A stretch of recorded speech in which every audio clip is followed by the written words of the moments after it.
很长时间没有吃炸糖糕了，那今天做一个外皮酥脆、内心软糯，而且又香又甜的炸糖糕。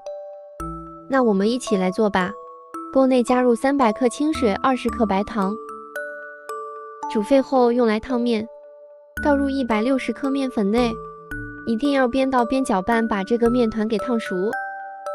要一直不停的搅拌，搅拌到没有面疙瘩、没有干粉了，放一边晾凉。再来调个馅，60克白糖内加10克熟的白芝麻，15克面粉，家里没有芝麻也可以不放，搅拌均匀备用。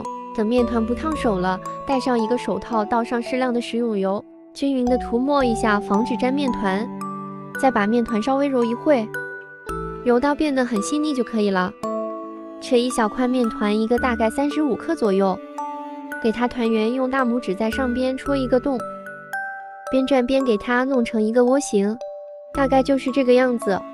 舀一勺糖馅放进来，如果你喜欢吃糖多的，也可以多放一点。用手边转圈边收紧，一定要捏紧实，防止漏糖。给它稍微按扁，放在一个铺了面粉的盘子内，油温7成热下，入糖糕生坯，改成中火继续炸，火不能太大了，也不能太小了，火太大容易炸糊，火太小的话容易往外漏糖，自己一定要掌握好油温。等炸到全部金黄色捞出来，一定要等不烫了但是还热乎的时候吃，太烫了容易烫个泡，凉了就不好吃了。